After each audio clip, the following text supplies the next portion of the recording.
Muito bem. De igual modo, temos o líder juvenil Edmilson Epalanga para juntos analisar os desafios presentes e futuros da educação em Angola. Eu também saúdo-lhe e agradeço por ter estado connosco hoje, por estar connosco melhor. Muito obrigado, Paulino. Estou grato pelo convite. É uma honra partilhar esse espaço e também aproveitar e saudar o meu colega de painel, um jovem por quem eu tenho muito apreço e admiração. Muito bem. Para si também estendemos as nossas cordiais saudações. Agradecemos uma vez mais por ter estado aí, por estar ali do outro lado a nos acompanhar, por ter nos ajudado sempre a crescer no YouTube. Você já sabe, assine o sino das notificações para sempre poder receber alguma notificação de qualquer uma outra publicação ou receber um sinal ou notificação das nossas transmissões. Nós queremos, digo uma vez mais, agradecer por estar aí do outro lado. Queremos contar com o seu comentário, partilha, o seu like, identifique o seu amigo para que juntos possam também acompanhar a nossa emissão. Eu vou começar mesmo por saber do presidente do Movimento dos Estudantes Angolanos de Meia, o Sr. Francisco Teixeira, como avalia, pergunta inicial, como avalia o sistema de ensino em Angola?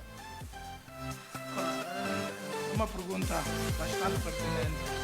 Na verdade, para mim, o sistema de educação é péssimo, né? Sim, senhora. Nós estamos num país... Pode pegar o microfone até si. Tá bem. Muito Está bem. melhor, né? Está melhor assim. Nós temos um dos piores sistemas de educação da África, que sai do mundo, né? Do mundo porque nós temos hoje em Angola cerca de 19 mil salas de aula debaixo de árvores, né? Temos 19 mil árvores que servem de sala de aula. Nós temos cerca de 7 ou 8 milhões de crianças fora do sistema de ensino, que justifica. Nós temos, em pleno século XXI, crianças a estudarem no chão, porque não tem carteira.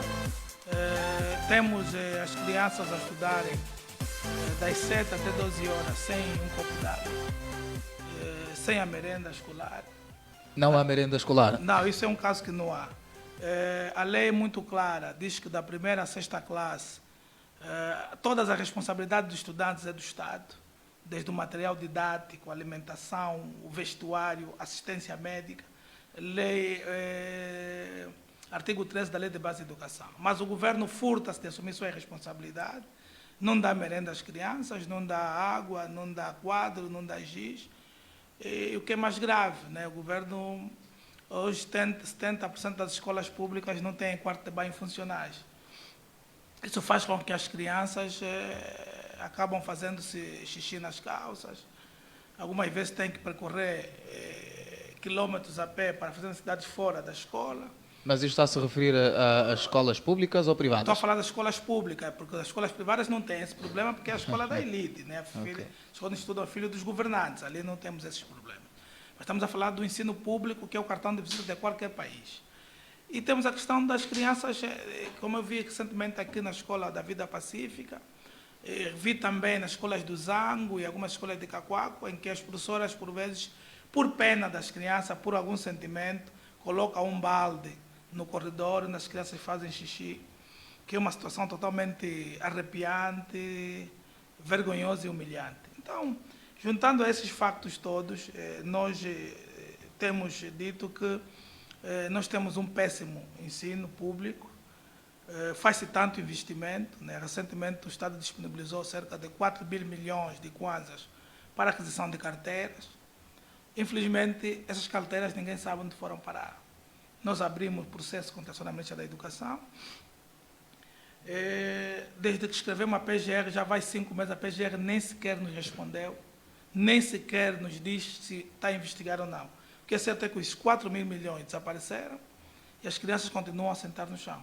Então, temos aqui uma série de problemas que temos noção que o processo de ensino e aprendizagem em Angola não é feito como deveria ser, em função dessas dificuldades todas que os estudantes vão enfrentando desde o ensino primário até o ensino superior. Muito bem. A pergunta inicial são as palavras iniciais do Francisco Teixeira.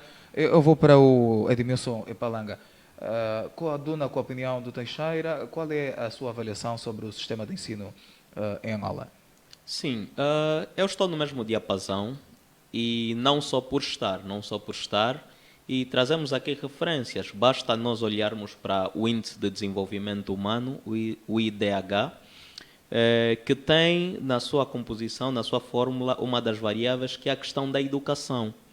E nesta lista de 193 países, Angola posiciona-se na posição número 150, muito por conta do sistema de educação ou do sistema de ensino que nós adotamos ou que nós temos. Nos coloca nessas posições ali no fundo da cauda da lista, numa posição inglória que nada nos dignifica. E depois, nós só colhemos o que plantamos. Se observarmos, nós, Angola própria, subscreveu o Acordo de Dakar de 2000, em que este acordo aconselha que os países devem investir 20% do seu orçamento geral do Estado para a educação. Mas em Angola, durante muito tempo, durante esse tempo todo, nós ficamos muito abaixo dos 2 dígitos. Ficamos muito aquém das expectativas. Então, se nós assinamos um acordo, subscrevemos um acordo, em que deve-se investir 20% do orçamento geral do Estado para a educação e nós não fizemos isso, mais uma vez é como eu disse, nós só colhemos o que plantamos. Então, nós como não investimos na educação, então também temos pouco retorno disto. Isso depois traz consequências também. Quais as consequências? As consequências que trazem é a falha num outro acordo que nós também próprios aceitamos, adotamos. O governo de Angola adotou os 11 compromissos da criança, desde 2007, foi revisto em 2011, e nestes 11 compromissos da criança tem o ponto da segurança alimentar e nutricional, e o meu companheiro de painel há pouco elencou a questão da inexistência da merenda escolar. Já fere esse ponto da segurança alimentar e nutricional. A merenda escolar é orçada, mas ninguém sabe o seu destino. A questão do registro de nascimento, também um dos 11 compromissos com a criança. Nós aqui em Angola temos grandes dificuldades no que toca ao registro de crianças, tanto de adultos também. Tanto é que no nosso país é mais fácil ter o cartão de militante do partido que governa, que é o MPLA, do que ter o bilhete de identidade. Porque depois, se tu não tens o registro, você não consegue dar passos para as outras classes superiores, então você depois acaba por ter estes pontos todos. Nos 11 compromissos com a criança, ainda gostaria de elencar mais 2, que também acabam por ser consequência desta falta de investimento, que tem a ver com a educação da primeira infância. Quase não se aposta no ensino pré-escolar e não há jardim de infâncias. Onde é que os progenitores deixam os seus filhos quando vão atrás do ganha-pão? Quantos conseguem colocar os seus filhos nas creches? Esses pontos todos, por não termos a capacidade de cumprir com o que nós nos propusemos, que é fazer uma aposta na educação na ordem dos 20%, ficamos sempre abaixo de 2 dígitos, nós acabamos por pecar nisso e essas são as consequências. Mas só há creches privadas em Angola. Está-se a dizer que devia haver creches no domínio público? Sim, eu sou desta opinião, muito também por conta da matriz que é o prego, que é velar muito também pela causa dos menos equipados. Obviamente que num sistema de ensino, num sistema educativo, deve coadunar as instituições públicas e devem também existir as instituições privadas. Muito bem. Mas nós devemos ter as mesmas condições e só vai recorrer às instituições privadas quem não tiver capacidade. Quem só vai recorrer às instituições privadas, quem achar que pode dar um outro passo, que quer condições um pouco melhores, mas não abaixo das condições dignas. Muito bem. Apresentou aqui várias consequências e que certamente coloca-me a questionar e vai de acordo com o que Teixeira aqui aponta sobre a questão como é que eu diria? A questão o MEA apresentou qual é o termo um processo crime para a ministra da Educação.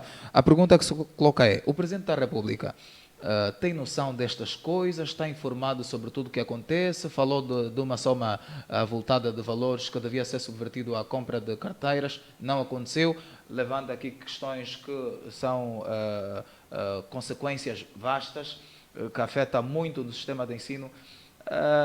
E o Presidente da República está calado. Qual é a vossa opinião? Qual devia ser o posicionamento do Presidente da República face a esta questão? Refiro-me também à questão da merenda escolar, que não há, mas há verbas para isto. Onde é que vai este dinheiro?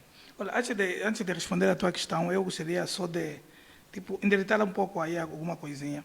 Falou-se que não tens creches públicas em Angola. Não, tem. Existe. Aqui no Luanda existe. Aqui no Luanda nós temos duas, né? Que é uma que está aqui nos Congolenses, nas famosas bolinhas. Ok. Aqui nos Congolenses tem uma creche. Infelizmente ela não é gerida pelo Ministério da Educação, mas é gerida pelo MINARS. E temos outra creche que está no Kazenga, aí quase ao Zamba 1. Aí também uma creche aí no Zamba 1.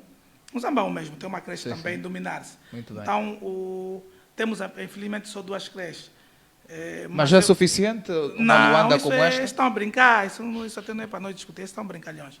O que o doutor disse ali, eu concordo com o meu colega de painel, é que eles vão amputando a educação dos mais pobres já desde a terra idade, porque a lei é clara, não se começa a estudar da pré-classe. As crianças têm que começar a estudar, a Unesco recomenda, o mundo todo faz assim, e eles fazem assim com os filhos deles, né?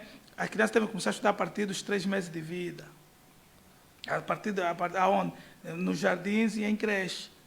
Está provado cientificamente que o processo cognitivo da criança, quando flexionado, a partir dos 3 meses de vida, psicologia do desenvolvimento, já que estamos a falar, ela depois desenvolve melhor quando chegar aos 6, 7, 8 anos. Mas esses indivíduos retiram esse direito das crianças terem esse acesso, colocam as crianças a estudar a partir da pré-classe. Eles mutilam a base, porque a base é o jardim da infância. A base da educação, mesmo se leres na lei de base da educação, ele diz que a base da educação é o jardim da infância e a creche. É a base. Aquele que dá a estrutura, depois vem a pré, vem a primeira, vai a segunda. Mas eles começam da pré.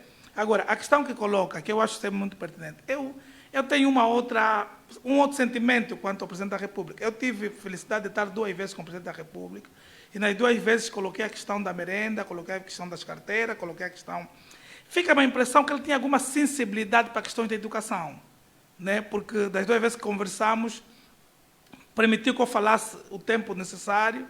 A última vez tivemos uma atividade do CNJ, eu falei, E o que é que ele diz? E o que é que ele diz? Não, eu coloquei a questão, por exemplo, do concurso público para a empregada de limpeza. Ele fez o concurso público para a empregada de limpeza.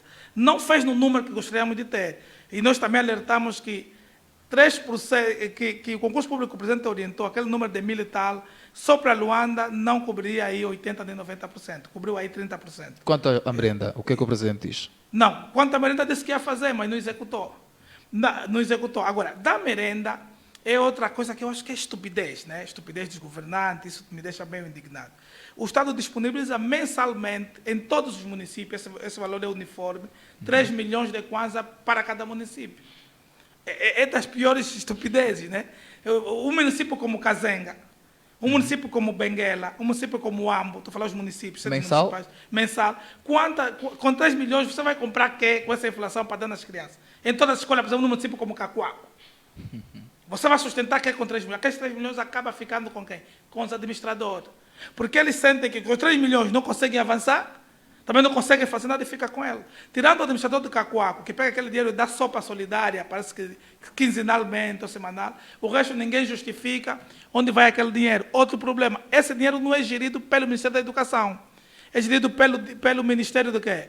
A merenda escolar é da responsabilidade do Ministério da Reinserção Social. Dá o dinheiro diretamente às administrações municipais, sem interferência do Ministério da Educação, das delegações provinciais. Mas qual é a importância da merenda escolar para as pessoas entenderem de facto?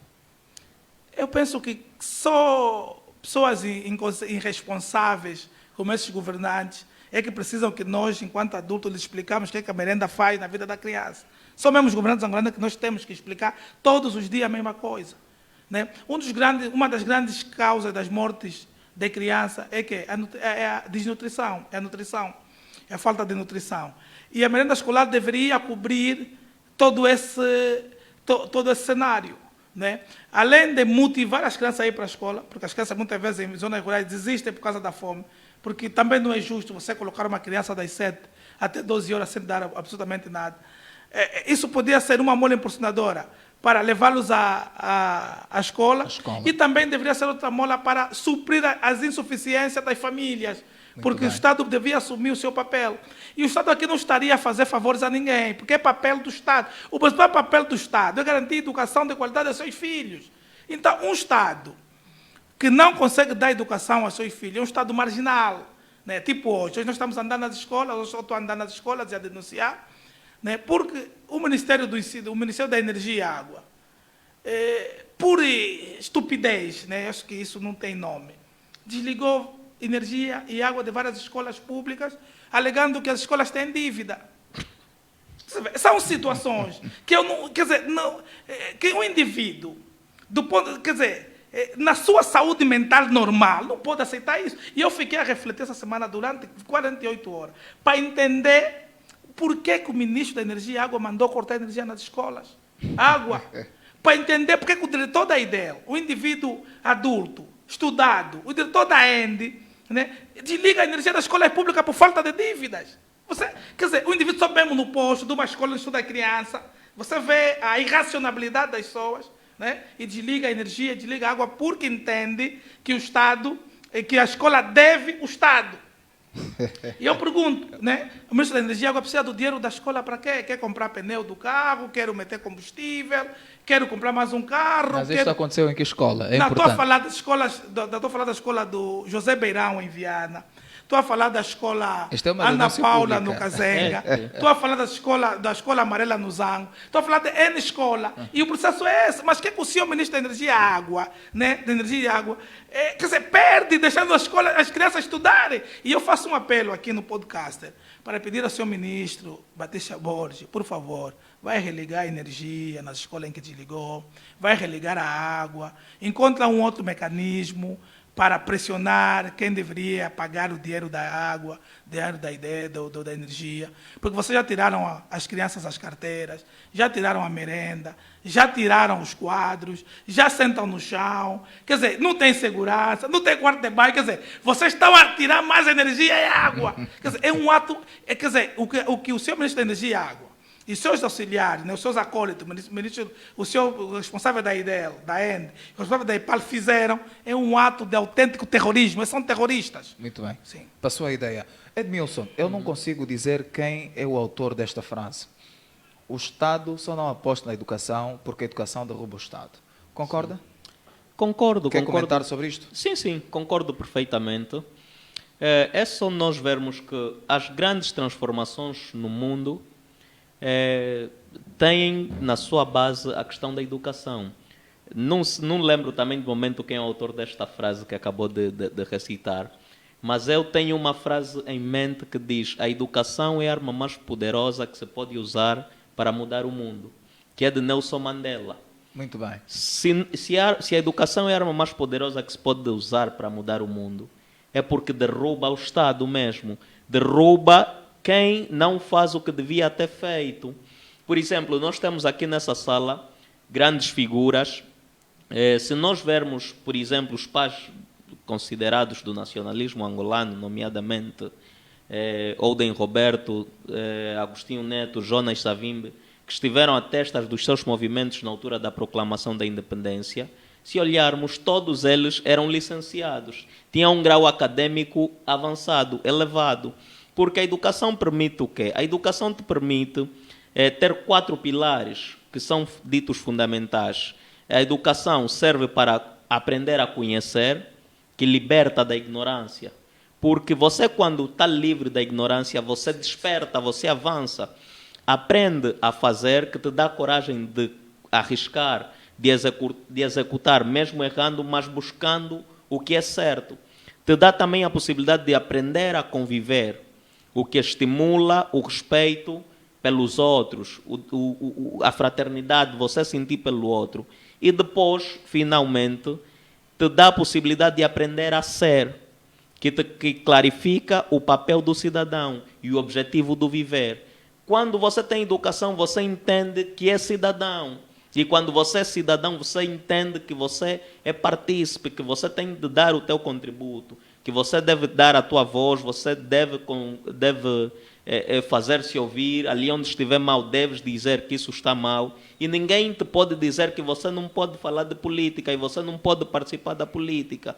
Muitos têm medo de dar educação de qualidade ao nosso povo, a nós, a muito de nós, porque sabem que depois, não, esse vai ficar esperto e vai começar a reivindicar coisas. Isso faz-me recordar um pouco aquela música, menina não fala política. Exatamente, exatamente. Mas um jovem pode falar de política. Deve falar de política, porque quando você tem educação, é o último ponto que eu disse dos 4 pilares. Aprender a ser, clarifica o papel do cidadão, o objetivo do viver. É isso que eu estava aqui a referir. Mas voltando só um pouquinho do ponto de quando questionou em relação a se o Presidente da República tem conhecimento sobre muitas coisas que se passam aqui no nosso país.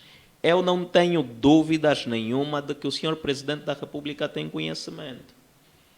Porque ele tem a informação toda a seu dispor.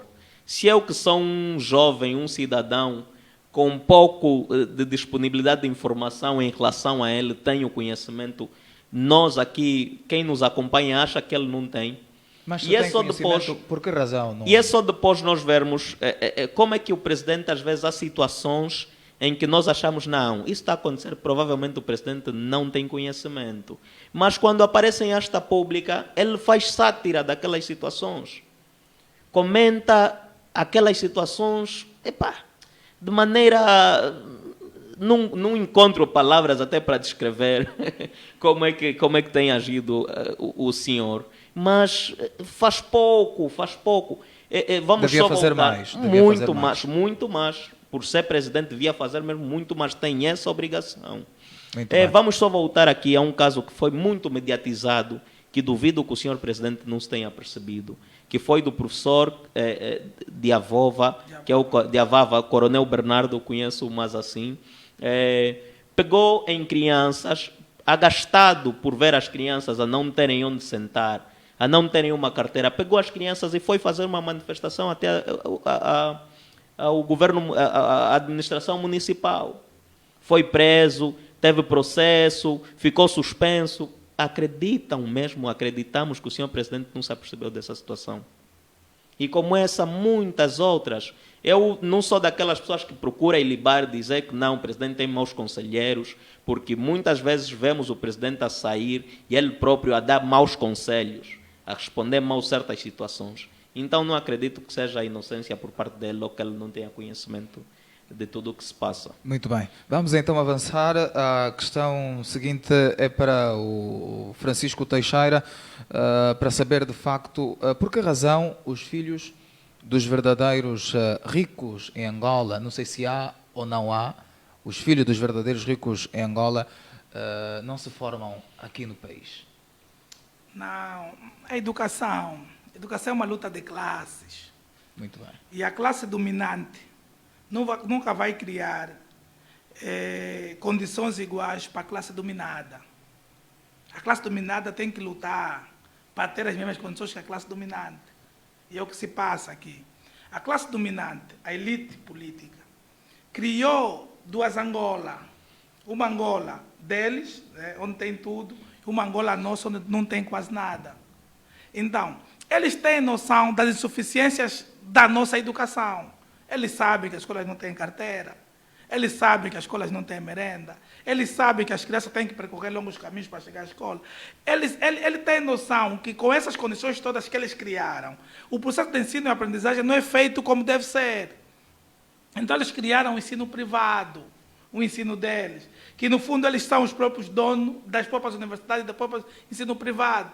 Então vão degradar no ensino público. Ele já sabe que o ensino público não tem condições, então ele não pode meter lá o filho dele. Ele sabe que a nossa educação não é boa. Ele sabe que as condições que nós temos hoje em Angola não permitem que o processo de ensino-aprendizagem seja feito da maior forma possível. Então eles colocam nas melhores universidades do mundo. Então isso não tem nada a ver com vontade política, com falta de vontade política. Isso é sistematizado mesmo. Não, a vontade política já isso é um pacote completo.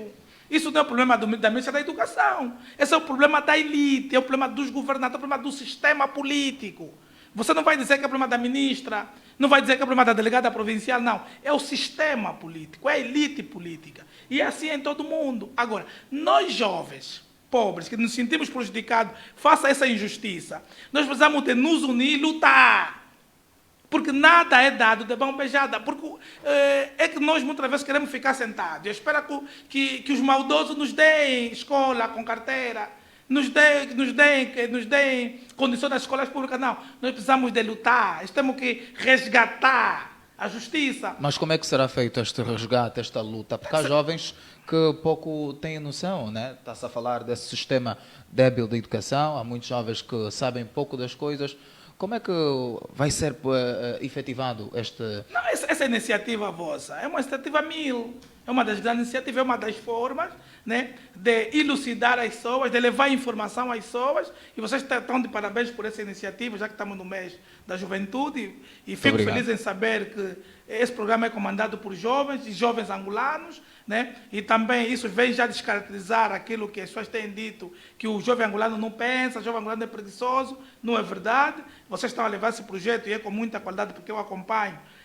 Tem muita qualidade, né? Eu tinha até noção que estavam a fazer fora, nós estamos a fazer mesmo aqui em Angola e em Luanda. Fico feliz por isso. Então, essas vossas iniciativas é que vão levar as pessoas a reagir, porque se as pessoas não tiverem capacidade de reação, não tiverem coragem, porque a coragem é um passo mais, as pessoas devem ter coragem, as pessoas devem ter determinação para resgatar tudo aquilo agora. Aqui ninguém vai dar nada a ninguém. O MPLA já aprovou, o governo já aprovou que não vai dar nada a ninguém.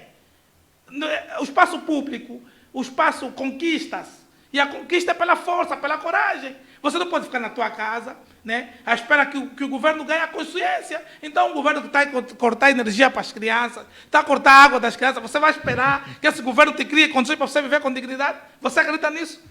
Um ministro, um diretor da IDEL, um diretor da IPAL, que sabe que essa é uma escola pública, que estuda aqui pessoas, né, que foram feitas segundo a imagem e semelhança de Deus, podem não ser seus filhos, mas são pessoas, são seres humanos, que merecem respeito e consideração. Ele chega lá, não está bêbado, não está embriagado, não está drogado, está pleno das suas consciências mentais normais, sobe num postulado para desligar a energia de uma escola pública. Tu achas que isso é normal? Estamos num país normal, com pessoas normais, governantes normais. Achas isso? Vão nos ajudar a responder, toda a nossa audiência que está atento neste momento. Deixa a sua pergunta, comente, deixa o seu contributo. É importante, nós estamos a falar de jovens, estamos a falar de assunto que o jovem deve se identificar, então é importante que você, enquanto jovem, mesmo assim que é mais velho, mas com uma mentalidade ainda jovem, deixa o seu comentário, eu sei que está a acompanhar, partilha, não deixa de partilhar, continue a partilhar, porque mais pessoas devem acompanhar esta emissão que está a abordar os desafios presentes e futuros da educação em Angola. Eu vou passar para o Edmilson. Disse que a educação é para as elites. Concorda com a ideia do Francisco Teixeira quando diz que a educação é mesmo para as elites? Ou tem uma outra ideia? Não concordo. E acho que também não foi essa a visão que o meu companheiro tentou passar. Não Exatamente. disse que a educação é para as elites. Disse que aqui é um sistema criado de modo a destruturar a base de educação para os menos equipados e priorizar as elites. Acho que foi essa essa vertente. Exatamente. Sim, mas eu também não concordo. A educação é para todos, mas infelizmente eu acho que há determinados dizeres que começam assim pequenos, mas que depois vão ganhando proporções grandes. Por exemplo, durante a minha infância, aqui próximo no Jumbo, e depois um pouco a minha adolescência pelo Rocha, ouvi muitos amigos e muitos conhecidos, por exemplo, a dizerem, tem um filme até também onde participa o falecido, né, na grelha, que também está homenageado aqui neste espaço do podcast, e que dizia assim, não estuda porque o país já tem dono. Esses dizeres vão se reproduzindo, e aquilo vai ficando na cabeça de muita gente. A banalização sobre a necessidade de educação. Há um outro que é atual, que tem se propalado muito. Muitos jovens hoje dizem Você que estudou muito, você pode estudar muito. Se eu sair do país primeiro, te ganhei e venci na vida. São dizeres que vão se reproduzindo, mas depois acabam mesmo por nos mutilar ou por mutilar muitos de nós. Tem efeito psicológico. Tem efeito psicológico. Mas querem mesmo fugir de Angola? Aqui não há condições, não é? Infelizmente, esse exemplo que o companheiro Teixeira acaba de dar aqui, duas instituições do mesmo ramo, como é que... São coisas que são inexplicáveis. É triste. Não, isso é muito triste, né? É muito triste dizer isso. E você depois, por exemplo, vê. Por que há uma taxa de abandono escolar muito alta no nosso país? Por que há muitos alunos fora do sistema de ensino? Por que temos uma taxa de analfabetismo muito alta? Tem algumas razões de ser, mas por que nós devíamos fazer muito mais para contornar? Sim, sim. Por que não se dá um salário digno e decente aos professores? Por que não se dá a todos os professores que estão em zonas recônditas um subsídio de isolamento? Por que não se dá? Estas debilidades todas é falta de vontade política. É o que eu disse, você só colhe o que planta. Se você devia plantar 20% para a educação, plantas menos de 2 dígitos para a educação, você vai colher o quê? Você não vai ter. Você vai propiciar um sistema que estimula, que impulsiona a corrupção. Você depois vai ser, se calhar, vai ter alunos que vão ser licenciados, que não conseguiram assimilar bem a matéria, um professor que não tem vontade de dar a matéria conforme, porque ele quer que o aluno não aprenda, que o aluno tenha dificuldades, para que depois possa lhe dar algo em troca. Infelizmente, nem todos são assim, nem todos caem nisso. E não devia ser assim, não devia ser motivo, desde o momento que você se predispõe a ser professor. Mas você cria um sistema que estimula tudo isso. Muito bem. Infelizmente. Muito bem, vamos dar sequência. Eu queria saber, o que é que o MET tem feito para alterar o quadro atual sobre a educação? Não, acho que todas as mudanças que existiram na educação nos últimos 8, 9 anos teve a nossa digital. Não houve mudança no ensino geral e no ensino superior que não foi sob nossa força. Nós lutamos para não se aumentar a propina, fomos nós que travamos mais uma vez o ano antepassado, o ano passado, a subida de propinas, fomos nós que forçamos o governo a criar o concurso público para empregadas de limpeza, pressionamos o governo para que se metesse quadro em muitas escolas, temos estado a pressionar o governo para que crie merenda. Quer dizer, nós temos feito uma série de trabalhos, né, nesse país que penso que tem um significado muito grande. Nós, o MEA, nós pedimos um encontro com o seu ministro do Interior. No fundo era para discutirmos com o seu ministro duas coisas que nós achamos que era fundamental, que era a questão da luta de grupos nas escolas. O número estava a ser assustador. E também fomos falar com o seu ministro do Interior no sentido de encontrarmos soluções para as agressões dos professores contra os estudantes.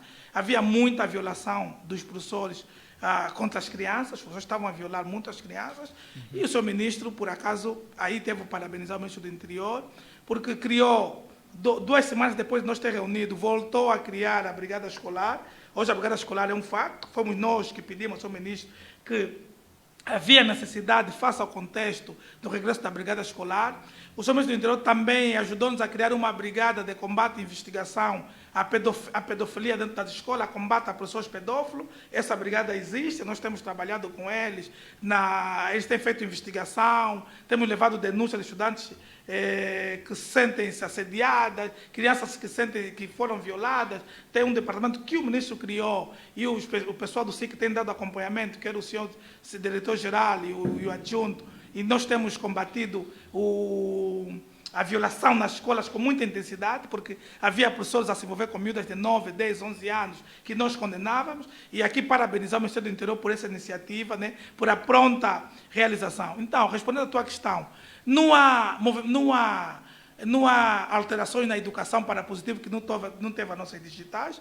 Nós participamos em todas as manifestações convocadas pelos professores, incentivamos os estudantes a não irem para as escolas sempre que os professores convocassem greve, apoiamos com presença física e movimentações, a greve dos professores do ensino geral, no ensino superior, mesmo a greve do Simprof, nós fizemos atividade, nós incentivamos. Essa greve do ensino geral, nós estamos a incentivar. Nas 8 organizações estudantis em Angola, nós somos a única organização estudantil que apoia a greve do Simprof, que apoia a greve do Simpes, né, do ensino superior, que apoia a greve agora do sindicato. Né? As outras organizações não conseguem apoiar porque eles estão presos ao Partido do Estado. Nós não estamos presos a ninguém. Esse é o grande problema da Angola. Nós somos livres, nós pensamos com a nossa cabeça. Nós, no movimento estudantil, temos uma agenda nossa, agimos na nossa cabeça e nós estamos sempre a lutar para estarmos sempre do lado certo da história, do lado da razão. E nesse momento, está do lado da razão, está do lado dos sindicatos, está do lado dos professores, porque entendemos que o único culpado da situação que nós vivemos hoje no setor da educação é o governo. Muito bem. Nós temos aqui algumas perguntas nos comentários. Nós queremos uma vez mais agradecer pelo seu comentário. É muito importante que partilhe connosco, que escreva também aqui a sua ideia. A Rádio Zango 8000 está nos a acompanhar e deixou aqui uma pergunta interessante que eu vou deixar para os dois poderem responder. Como é que a juventude deve participar na luta para a democratização do país? É a pergunta que ele coloca. Vou deixar que o Edmilson, em primeira instância, tome a palavra. Sim, até certo ponto eu já abordei um pouco sobre isso. A juventude deve participar na democratização do país. Por quê? Porque é só olharmos para a origem da própria palavra democracia, né? Que significa o poder do povo. Não quer saber como? Como exatamente a juventude deve participar para democratizar o país. Certo, é mesmo isso. Só olharmos para a própria origem da palavra democracia, que significa poder do povo. E o poder do povo tem de ser com a participação do povo. Tem de ser o povo a saber, a ter noção de que é soberano e de que ele é que dita o que tem de ser feito. E criou-se um sistema de sufrágio universal, que é a partir das eleições, que é a votação, e que no nosso caso as eleições não têm sido livres, justas e transparentes, infelizmente. Quando não acontece isso, nós devemos nos levantar enquanto jovens, participar e dizer que não, esse sistema está viciado, não é só responsabilidade dos partidos políticos. Nós, enquanto jovens, se quisermos participar para a democratização do país, devemos apoiar essas questões de registro eleitoral, devemos apoiar questões de fiscalização, porque, por exemplo, eu estava aqui a dizer há bem pouco tempo, às vezes o MEIA faz alguma reivindicação, alguma manifestação, mas quantos jovens vamos apoiar essas ondas de movimentos que o MEIA está a criar? Porque está a criar, porque as pessoas têm que começar a perceber, nós jovens, que a manifestação é mesmo normal, não é um crime, não é um bicho de 7 cabeças. Nós devemos participar em manifestações sempre que a causa for nobre, for justa. Devemos apoiar esses movimentos. Nós não podemos estar sempre na retaguarda, nos esconder. Nós, jovens, devemos ser ousados, tal como o nome do podcast aqui diz. Juventude avante. Juventude avante. Deve avançar, sempre que houver situações que não estão a ser bem feitas, sempre que ver que ali há alguma injustiça, devemos nos levantar, devemos participar, devemos dizer aqui está certo, aqui está errado, e onde estiver errado é dizer, olha, meus senhores, isso está errado, mudem. Muito bem. E se não mudarem, nós, enquanto jovens, vamos agir. Temos tudo salvaguardado na Constituição, que é a manifestação. Tem a greve dos professores. Os professores sentem que não têm um salário, não só os professores, os funcionários da função pública, né? Os cidadãos em geral, têm um salário de 32 mil kwanzas que não serve para nada no atual cenário. Temos que levantar, temos de participar todos. Quando os sindicatos convocarem uma greve, não vamos mesmo trabalhar. Mas agora nós aqui começamos a ver, deixa só eu ir, sem que os outros se apercebam, pelo menos se houver alguma retaliação, eu estava lá no local de trabalho. Não, devemos ser unidos. Quando a causa é justa, se não vamos trabalhar, não vamos trabalhar. Nós devemos ter coragem, devemos ter capacidade de se pôr à frente e procurar participar. Eu já tinha debruçado, já tinha dado alguns pontos antes em relação a essa questão da participação da juventude. Mas, no final das contas, essa participação vai ser mesmo para a democratização. Porque o país não pode viver só com o pensamento e com a visão de uma única pessoa, de um único grupo. Dali também a necessidade de nós mais uma vez clamarmos pela realização das autarquias. Porque nós, a partir das autarquias, vamos ter as comunidades mais participativas, as comunidades a cobrarem mais de quem eles elegeram. É ali onde vem a outra questão. Eu já não vou passar para o Teixeira, porque quando falava sobre o que o seu movimento tem feito, acabou por abordar estas questões. Mas tem mais uma questão colocada pela Botsuana. Ela pergunta da seguinte forma: gostaria de saber se a mudança do nosso sistema educacional passa necessariamente por uma alternância política ou por uma pressão mais estruturada por parte dos grupos de pressões. Francisco. Eu sou daqueles que acham que os partidos, as ideologias, não sei se vão trazer grandes mudanças. Eu acho que o problema está no compromisso que as pessoas têm com a nação. Acho que as pessoas precisam de ter compromisso com a nação. A nossa geração de jovens precisa de ter compromisso com o país, né? Mas também não seria mal mudar, né? Também não podemos ser aversos a mudanças. Mas eu sou daqueles que acho que mais do que a mudança de partido, mais do que a mudança de presidente, precisamos de pessoas comprometidas com o país. Porque se a gente mudar com pessoas não comprometidas, vamos ter o mesmo cenário. As pessoas precisam de se comprometer com o país, precisam de amar Angola, né? Ninguém tem o drama, ninguém vai amar Angola melhor do que nós, os angolanos. Percebes? E da forma como os Angola nos trata. Angola nos trata mal. Principalmente nós estamos no meio da juventude.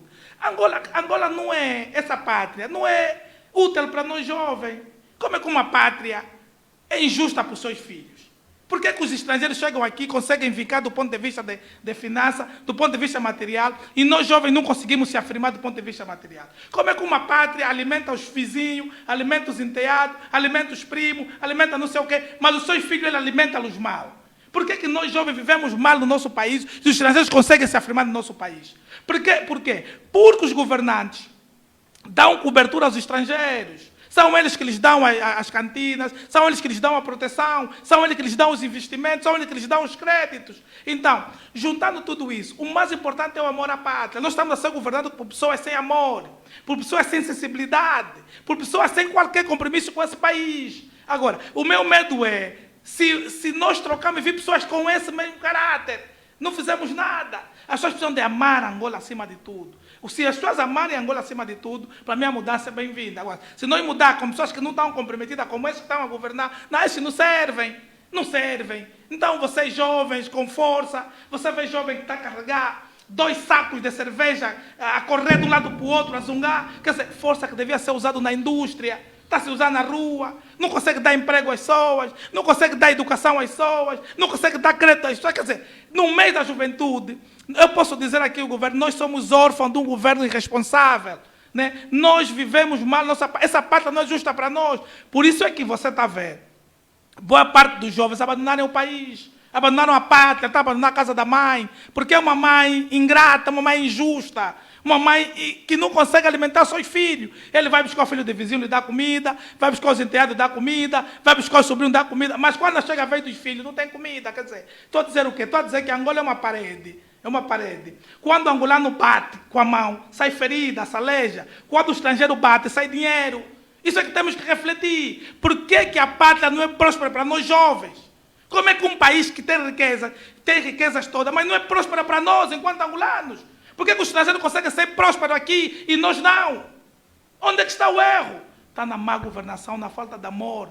Eles são gananciosos. Percebes? Muito bem. Muito bem. Sim, pode avançar. Sim, ok.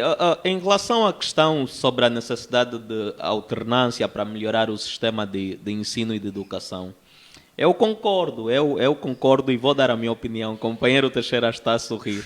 Mas por quê? Imagina só um motivo primário.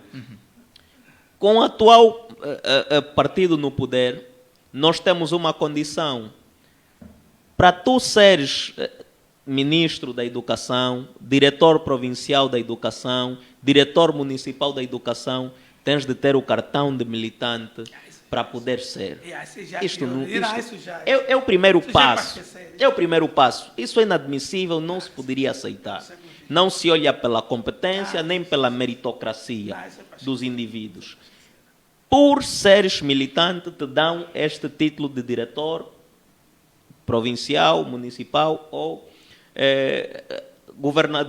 ministro para esta área. E o Ministério da Educação é o departamento governamental que tem a missão de definir, coordenar, executar e avaliar a política nacional relativa ao sistema de educação, ao sistema educativo. E quem nomeia o ministro da Educação? É o presidente, que vai à disputa eleitoral e vencendo, bem ou mal, aqui no nosso sistema, mas infelizmente temos que acabar com isto de que, mesmo por vias más, és eleito. Ele é que nomeia essa pessoa que vai ser responsável por tratar do sistema educativo. E as alternâncias permitem o quê? As alternâncias permitem-te despires do espírito de sentir que aquilo é tua propriedade. É positivo. Você, quando sabe que não, eu tenho um programa governativo, me predispus a fazer isso, aquilo. Se eu não cumprir, quando vierem as eleições, eu serei sancionado, irei sair. Você, cada mês que passa, cada trimestre que passa, cada semestre que passa, cada ano que passa, você vai procurando marcar passos para cumprir aquilo que tu te propuseste. Mas quando tu pensas que não, aqui independentemente de eu fazer ou não, eu vou continuar aqui no poder, isso te vicia e cria-te uma percepção de que aquilo te pertence e que não deves satisfação a ninguém. Mas quando a alternância, seja para qualquer partido que for, os outros também fiscalizam com maior força. As pessoas entendem que não, esse não está a fazer o que prometeu, não está a nos criar um bom ambiente educacional no país. Não tem problemas, daqui a X tempo vamos lhe sancionar. Se não, também podem remeter por via da Assembleia, por via dos deputados, um processo de impeachment. Já que a pessoa está a dirigir mal o país, podem, tal como o grupo parlamentar da UNITA fez há pouco tempo, remeteu. Em democracia é permitido, está previsto na Constituição. Então as alternâncias permitem isso, permitem você se despir do espírito de pertença, de pensar que aquilo me pertence e disso não abro mão. Então eu acho que é importante termos sim alternância. E a alternância vai trazer esse sentimento, se calhar, de um novo paradigma, acabar com esses vícios de que para você ser aquilo tem que acabar. Tem mesmo que acabar.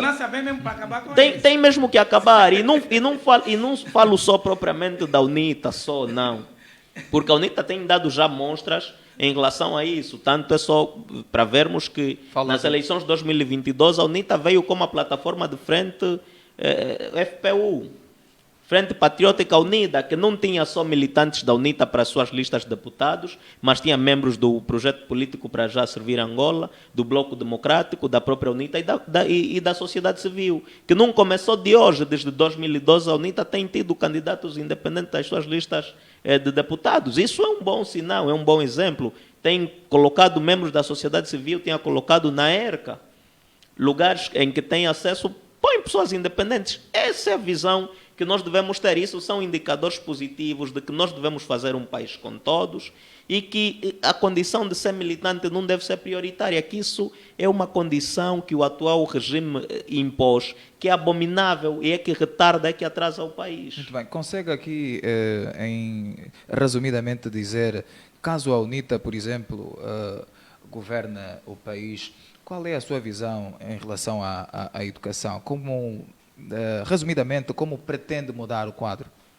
Sim, a UNITA, durante a sua campanha eleitoral, não sou a pessoa mais autorizada para falar em nome da UNITA, mas do pouco que eu também acompanhei, porque eu também, não obstante ser membro da UNITA e membro do seu braço juvenil, eu também sou um cidadão. Eu vou dizer do que eu vi de propostas da UNITA, por exemplo, para a campanha. E tinha ali a proposta, ou o compromisso, de cumprir com a questão do investimento do Orçamento Geral de Estado na ordem dos 20%. Tal como recomenda os acordos internacionais que Angola firmou. Muito bem. E esse investimento nesta ordem de 20%, iria reduzir o nível de lotação nas escolas, que, por exemplo, nós temos assistido. O aceitável seria terem 25 a 35 alunos numa sala de aulas. Mais uma vez, por conta desse fraco investimento, nós às vezes vemos 70, 80 alunos numa sala, salas com excesso de lotação. Vemos a venda de livros que deviam ser gratuitos, porque não há rigor na fiscalização e no cumprimento. Vemos que não é possível os alunos terem merenda escolar. O presidente do MEI aqui há pouco deu-nos um dado de que cada administrador municipal recebe 3 milhões de kwanzas para a merenda escolar das escolas que estão na sua circunscrição. Muito bem. Não é possível assim. Portanto, o tempo já começa a apertar. Eu passo a palavra ao presidente do MEIA. A ministra da Educação pode ou não ter colégios ou escolas privadas? Se pode, porquê? Mas estás a falar aonde? Num país normal ou aqui? Num país normal, por exemplo, aqui em Angola. Num país normal, não. Um país normal. Aqui em Angola. A nossa aqui em Angola, realidade. isso não é um país normal.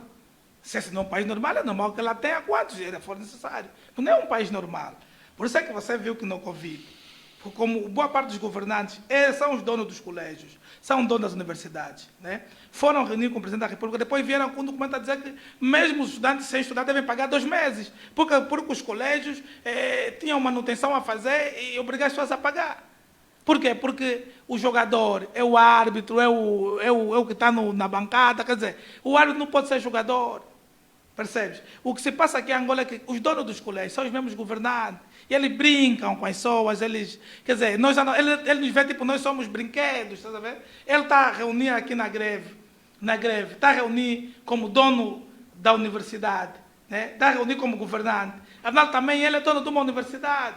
Então, num país normal, não podia, mas nós estamos em Angola, né? Num país anormal, e que as pessoas não são responsabilizadas, que não nos explicam onde é que foi o dinheiro das carteiras, que não nos explicam onde é que vai o dinheiro da merenda, que não nos explicam porque que as crianças em pleno século XXI sentam no chão, que eles não nos dão explicação de absolutamente nada, porque se sentem donos e senhores desse país. Então, num país anormal como esse, tudo pode acontecer. Então, se ele foi cortar energia, aconteceu. Quer dizer, foi cortar a luz das crianças, aconteceu. Não está a ser levado a tribunal, ele acha que é normal. Então, tu achas que ela ter colégio é algo normal? Ela ter uma universidade é algo normal? Não é normal em países, é feio em países normais, como pessoas governantes normais. Se não são governantes normais, né? Então não posso falar mais do que isso. Partilha da mesma opinião? Sim, sim, porque depois, se vermos, cria choque de interesses. Cria choque de interesses, porque se a ministra, como proprietária de um colégio, tiver nas suas imediações uma escola estatal, uma escola pública, e colocar condições dignas, pelo menos condições necessárias, não abaixo do mínimo necessário, ela sabe que será uma concorrência de peso, porque às vezes o colégio dela também nem tem tantas condições assim. O colégio dela às vezes só tem as condições que uma escola normal devia ter. Então, para ela não poder concorrer com uma escola pública, então ela vai preferir pôr aquela escola em situações precárias, de modos que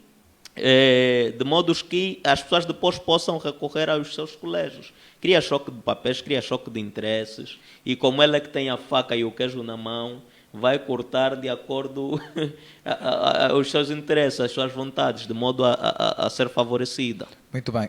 Se a educação é um direito fundamental, como entender o elevado número de crianças fora do sistema de ensino?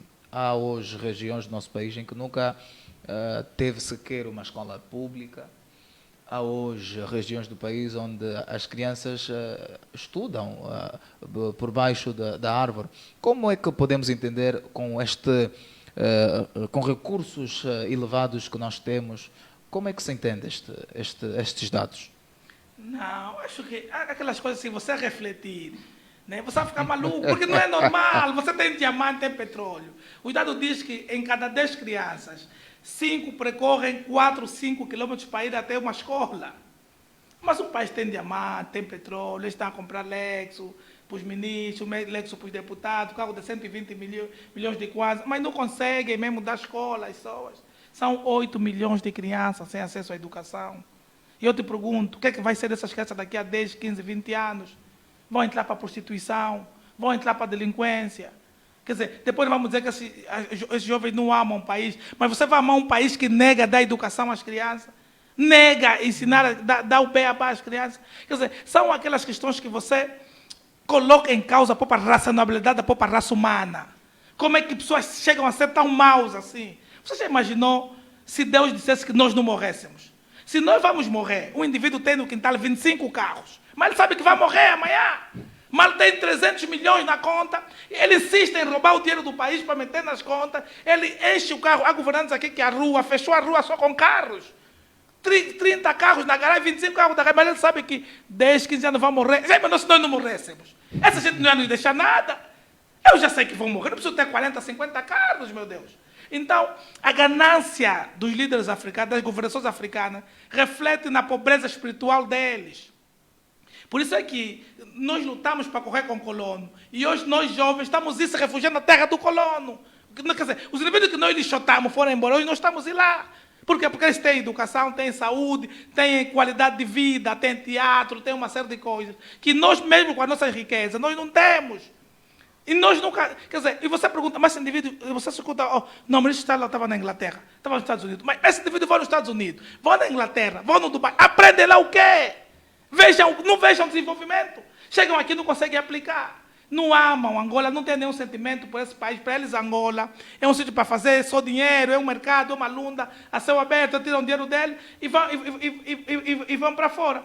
Não há explicação lógica, né, dessa tua pergunta. Não tem explicação, porque nós temos diamante, temos petróleo, e somos só 32 milhões. Brasil chegam a ser 100 e tal, 200 e tal milhões de habitantes. Nós somos só apenas 32 milhões.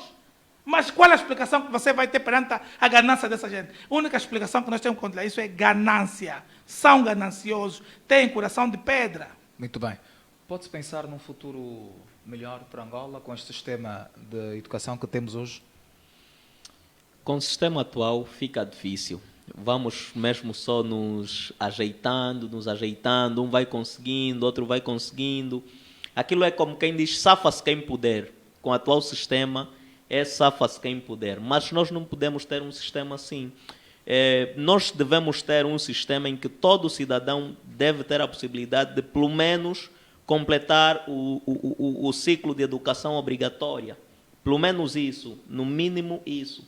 Mas nós, por exemplo, devemos procurar sair das posições em que nós estamos nos rankings, em termos de qualidade de educação, de ensino, e avançar. Quando isso acontecer, nós também veremos que nós vamos conseguir produzir muito mais. Nós vamos ver que vamos conseguir ser mais produtivos, vamos conseguir concorrer, porque o investimento no capital humano deve ser prioritário, porque é um fator, é um fator impulsionador de grandes transformações. E essas transformações depois vão nos permitir a quê? Vão nos permitir a desenvolver e competir com outras potências. Com o atual sistema fica mesmo difícil, vai ser uma luta em que cada um que se safou e deixou os outros muitas vezes. Não vamos ter a capacidade de puxar pelos outros. Mas nós até temos visto alguns jovens a puxarem pelos outros. Tem uma jovem que tem um projeto muito bonito no Kikolo, no Kakuaku, que tem uma escola comunitária. Tem uma jovem em Benguela também, chama-se Albina Juquila. Tem outra jovem que chama-se Florence Capita, em Benguela também, tem um projeto de uma escola comunitária. Elas estão a procurar formas de contribuir, de dar o seu contributo, de dar a sua força para tentar amenizar os estragos que o atual sistema nos causa. Estão a tentar fazer alguma coisa. Tem jovens que têm projetos de biblioteca comunitária, tem uns jovens que têm aqui a Despadronizada, que é uma biblioteca comunitária. Tem um jovem Josué também, no Kakuaku, que tem também um projeto Ler Kikolo. São jovens que procuram amenizar a situação atual. Infelizmente não podemos fazer muito, não podemos fazer grandes coisas. Nós também, enquanto Jura, por exemplo, desde essa semana começamos também com um projeto de biblioteca móvel pelos municípios todos de Luanda. Amanhã estaremos no município de Belas e Talatona.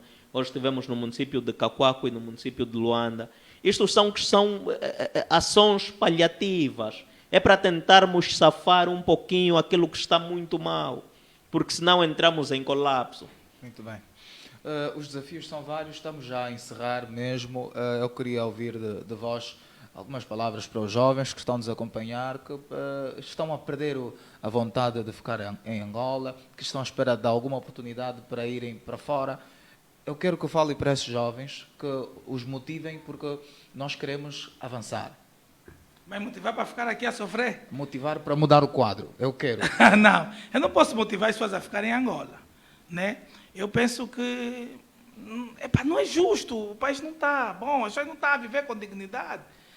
Mas qual é a palavra que quer deixar para o jovem que está a te acompanhar neste preciso momento? Os que não puderem sair, vamos lutar. Aqueles que não puderem sair, nós temos que lutar, temos que exigir aquilo que são nossos direitos, até porque estamos no mês de abril, né? O 14 de abril é o dia da juventude, que não sirva de um mês, que não sirva uma data para festejar, né?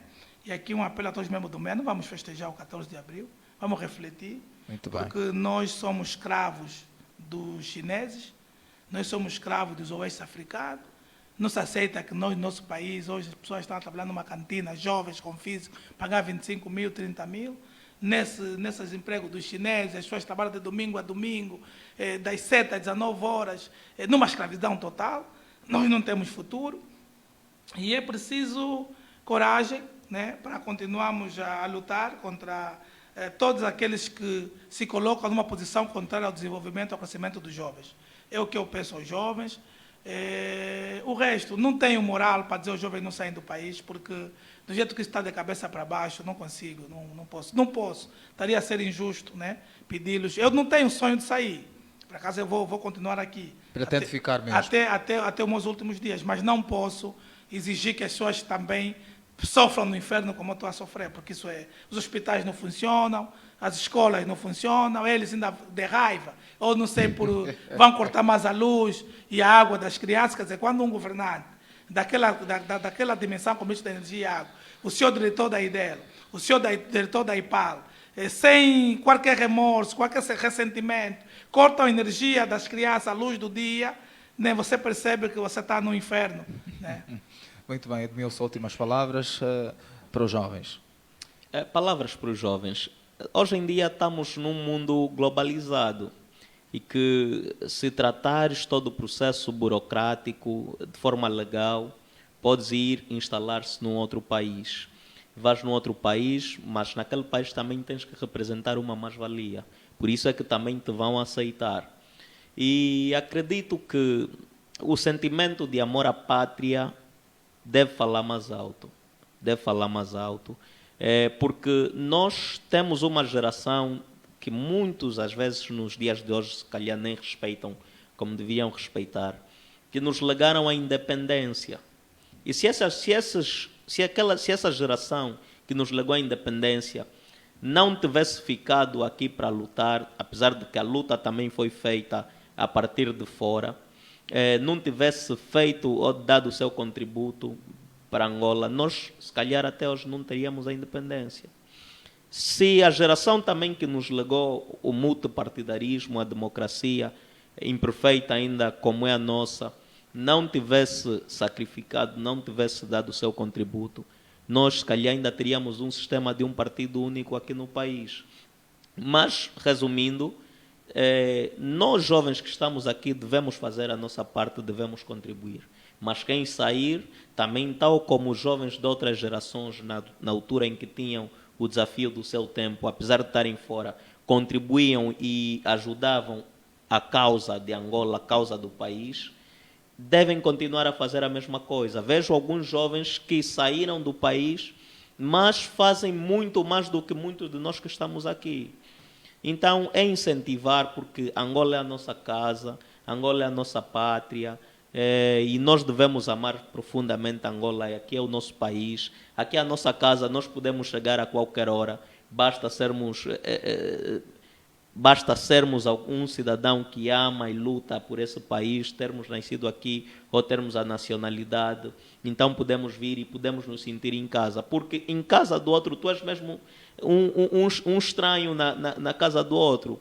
A qualquer momento, do mesmo jeito que você às vezes diz, olha, eu sou angolano, para alguém que se calhar é estrangeiro, mas devemos tratar todos com cordialidade e respeito, mas jeito que tu te sentes proprietário desta terra, de cada metro quadrado deste território, os outros também sentem-se. Muito bem. Então, nada melhor do que estar na sua própria casa. Então, essa é a minha visão. E quem te vê fora também deve dar o seu contributo a partir de lá. Muito bem. Edmilson Epalanga, líder juvenil, Francisco Teixeira, presidente do MEIA, Movimento dos Estudantes Angolanos. Eu agradeço uma vez mais as vossas presenças. Queremos sempre contar convosco, sempre que possível, e igualmente à nossa audiência. Eu não vou encerrar ainda sem fazer questão de ler aqui alguns contributos, porque alguns deixaram algumas perguntas e outros deram os seus pontos de vista. O Simão Bento Formiga respondeu à Rádio Zango, que fez uma questão que anteriormente havia sido respondida pelos nossos convidados.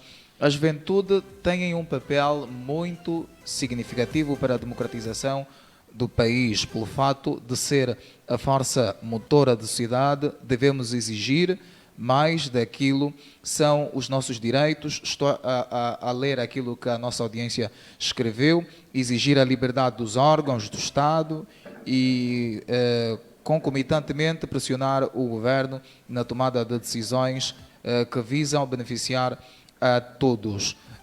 O Roberto Coche Beto escreveu: o sistema de educação em Angola encontra-se na UTI, precisando de uma intervenção cirúrgica.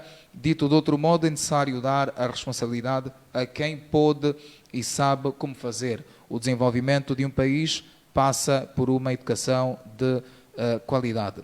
O Simão Bento Formiga deu mais um outro comentário: para o ensino primário e primeiro ciclo, o ensino é gratuito e o Estado tem o direito de dar apoio social aos estudantes. Portanto, são estes comentários, são estes contributos que nós conseguimos aqui apontar, e nós queremos uma vez mais agradecer pelos vossos comentários.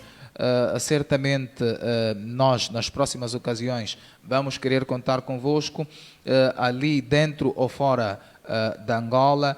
Temos outros comentários para... Bom, a Botswana deixou mais uma pergunta, e penso que noutra ocasião ela dirigiu sobretudo para o Teixeira. Numa outra ocasião poderá responder, mas eu faço questão de ler. O MEIA, sendo uma das associações bastante estruturada e com algum conhecimento do sistema educacional, acredita que é necessário mudar o sistema do governo atual, que é presencialista, atípico, para um sistema semipresencialista, como é o caso de Portugal, de modo que as responsabilidades da sua pasta recaiam diretamente à ministra. Portanto, penso que respondeu, no entanto, são estas questões. Nós queremos agradecer. É para isto mesmo que a nossa audiência está aí do outro lado, para dar o seu contributo, porque nós vamos avançar convosco, como diz o nosso podcast Juventude Avante. Os desafios presentes e futuros da educação em Angola é o tema que foi aqui discutido pelo presidente do MEIA, Francisco Teixeira, e o Edmilson Epalanga, líder juvenil, e assim também que deixou o seu comentário, também fizeste parte deste nosso painel. Nós agradecemos uma vez mais o carinho da sua audiência. Não esqueça, nós estamos no Facebook, no Instagram, no TikTok. Eu aproveito para mandar um forte abraço para o Diniz André, que deixou também a sua pergunta, o seu like e partilhou. Portanto, nós queremos uma vez mais agradecer o carinho da sua audiência. Não deixe de partilhar a nossa emissão, repito, nos ajuda a crescer, não deixe de partilhar. Nós vamos encerrar desta forma com a música de Jaime MC, com o título Revolução Final. Trabalhou para si Severino Celestino, eu sou Paulino Aurélio. Nós prometemos voltar na quinta-feira com mais um outro assunto. Até já. Boa noite.